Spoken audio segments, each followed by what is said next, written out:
ಎಲ್ಲರಿಗೂ ನಮಸ್ಕಾರ. ಸಬಿರುಚಿಗೆ ಸ್ವಾಗತ. ನಾನಿವತ್ತು ಚಿಕನ್ನಿನಿಂದ ಉಪ್ಪಿನಕಾಯಿ ಮಾಡ್ತಾಯಿದ್ದೀನಿ. ತುಂಬಾ ಟೇಸ್ಟಿಯಾಗಿರುತ್ತೆ. ಈ ಒಂದು ಉಪ್ಪಿನಕಾಯಿನ ನಾವು ಒಂದು 2ರಿಂದ 3 ತಿಂಗಳವರೆಗೂ ನಾವು ಇಟ್ಕೊಂಡು ನಾವು ಇದನ್ನು ಉಪಯೋಗಿಸ್ಕೊಳ್ಬೋದು. ತುಂಬಾ ಚೆನ್ನಾಗಿರುತ್ತೆ. ಬನ್ನಿ ಈ ಒಂದು ರೆಸಿಪಿನ ಯಾವ ಥರ ಮಾಡೋದು ಅಂತ ನೋಡೋಣ. ಅದಕ್ಕಿಂತ ಮುಂಚೆ ನೀವು ನಮ್ಮ ಚಾನಲ್ಗೆ ಹೊಸಬರಾಗಿದ್ದರೆ ಇವಾಗಲೇ ನೀವು ಸಬ್ಸ್ಕ್ರೈಬ್ ಮಾಡಿ, ಪಕ್ಕದಲ್ಲಿರುವ ಬೆಲ್ಲೈಕನನ್ನು ಕೂಡ ಪ್ರೆಸ್ ಮಾಡಿ.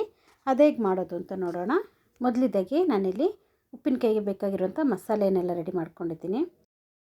1 ಸ್ಪೂನ್ ಆಗೋಷ್ಟು ಧನ್ಯ ಬೀಜ, ಅರ್ಧ ಸ್ಪೂನ್ ಆಗೋಷ್ಟು ಓಂಕಾಳು, ಅರ್ಧ ಸ್ಪೂನ್ ಆಗೋಷ್ಟು ಪೆಪ್ಪರ್, 1/4 ಸ್ಪೂನ್ ಆಗುವಷ್ಟು ಮೆಂತ್ಯ ಕಾಳು, 1/4 ಸ್ಪೂನ್ ಆಗುವಷ್ಟು ಸಾಸಿವೆ, 1/4 ಸ್ಪೂನ್ ಆಗೋಷ್ಟು ತಗೊಂಡಿದ್ದೀನಿ. 2 ಏಲಕ್ಕಿ, ಒಂದು ಸ್ವಲ್ಪ ಚಕ್ಕೆ, ಲವಂಗ ಒಂದು 3ರಿಂದ 4 ತಗೊಂಡಿದ್ದೀನಿ. ಇವಾಗ ಇದನ್ನು ಸ್ವಲ್ಪ ಚೆನ್ನಾಗಿ ಫ್ರೈ ಮಾಡ್ಕೊಳ್ಬೇಕು. ಚೆನ್ನಾಗಿ ಈ ಸಾಸಿವೆ ಎಲ್ಲ ಚಟಪಟ ಅಂತ ಸೌಂಡ್ ಬರುತ್ತೆ ನೋಡಿ, ಅಷ್ಟರವರೆಗೆ ನಾವು ಇದನ್ನು ಫ್ರೈ ಮಾಡ್ಕೊಳ್ಳೋಣ. ನೋಡಿ, ಇಷ್ಟಾದರೆ ಸಾಕು. ಇವಾಗ ಇದನ್ನು ಪ್ಲೇಟಲ್ಲಿ ಇಟ್ಕೊಂಡ್ಬಿಡೋಣ. ಇಲ್ಲಿ ನಾನು ಬೋನ್ಲೆಸ್ ಚಿಕನನ್ನು ತಗೊಂಡಿದ್ದೀನಿ ನೋಡಿ. ಇವಾಗ ಸ್ಕಿನ್ ಏನಿರಬಾರ್ದು. ನಂತರ ನಾನು ಇದನ್ನು ಕಟ್ ಮಾಡ್ಕೊಳ್ತಾ ಇದ್ದೀನಿ. ಚಿಕ್ಕ ಚಿಕ್ಕ ಪೀಸನ್ನಾಗಿ ನೀವು ಇದನ್ನು ಕಟ್ ಮಾಡ್ಕೊಳ್ಳಿ. ನಾವು ಉಪ್ಪಿನಕಾಯಿ ಮಾಡೋದ್ರಿಂದ ಪೀಸಸ್ ಚಿಕ್ಕ ಚಿಕ್ಕದಾಗಿರಬೇಕು. ಆವಾಗಲೇ ಈ ಒಂದು ಉಪ್ಪಿನಕಾಯಿಗೆ ತುಂಬಾ ಚೆನ್ನಾಗಿರುತ್ತೆ ಇದು. ಈ ಥರ ನಾನು ಸ್ಲೈಸಾಗಿ ಚಿಕ್ಕ ಚಿಕ್ಕದಾಗಿ ಕಟ್ ಮಾಡ್ಕೊಳ್ತಾ ಇದ್ದೀನಿ ನೋಡಿ. ಇದು ದಪ್ಪ ಆಯಿತು ಅಂದರೆ ಇನ್ನೂ ನೀವು ಚಿಕ್ಕದಾಗಿ ಮಾಡ್ಕೊಳ್ಬೋದು. ನಾನು ಇಷ್ಟಿಷ್ಟು ದಪ್ಪವಾಗಿ ಇದನ್ನು ಕಟ್ ಮಾಡ್ಕೊಂಡಿದ್ದೀನಿ. ಪೂರ್ತಿ ನಾನು ತಗೊಂಡಿರೋದು ಅರ್ಧ kg ಆಗೋಷ್ಟು ಚಿಕನ್ ತಗೊಂಡಿದ್ದೀನಿ. ಪೂರ್ತಿಯಾಗಿ ನಾನು ಇದನ್ನು ಕಟ್ ಮಾಡ್ಕೊಂಡಿದ್ದೀನಿ ನೋಡಿ.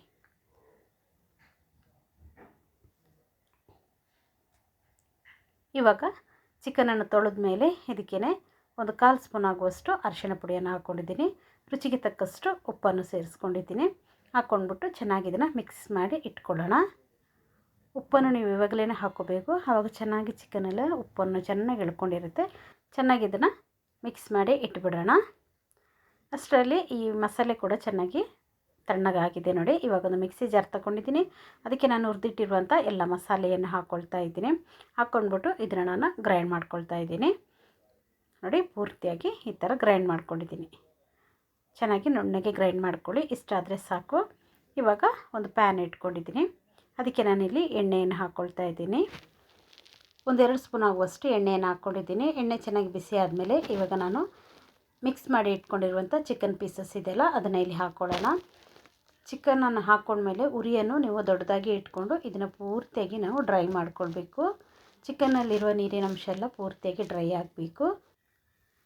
ಇವಾಗ ನೋಡಿ, ನಾನು ಉರಿಯನ್ನು ದೊಡ್ಡದಾಗಿ ಇಟ್ಕೊಂಡು ಇದನ್ನು ಪೂರ್ತಿಯಾಗಿ ಡ್ರೈ ಮಾಡ್ಕೊಳ್ತಾ ಇದ್ದೀನಿ.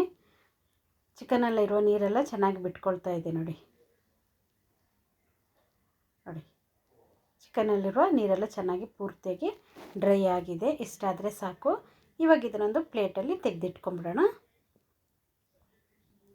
ಚಿಕನಲ್ಲಿ ನೀರು ಇರಬಾರ್ದು.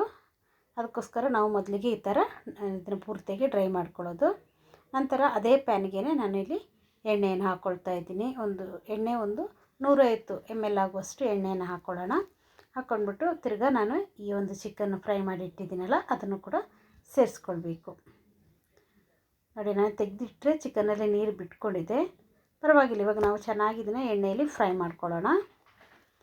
ಚಿಕನ್ದು ಕಲರ್ ಪೂರ್ತಿಯಾಗಿ ಚೇಂಜ್ ಆಗುತ್ತೆ. ಅಷ್ಟರವರೆಗೆ ನಾವು ಈ ಚಿಕನನ್ನು ಎಣ್ಣೆಯಲ್ಲಿ ಫ್ರೈ ಮಾಡ್ಕೊಳ್ಬೇಕು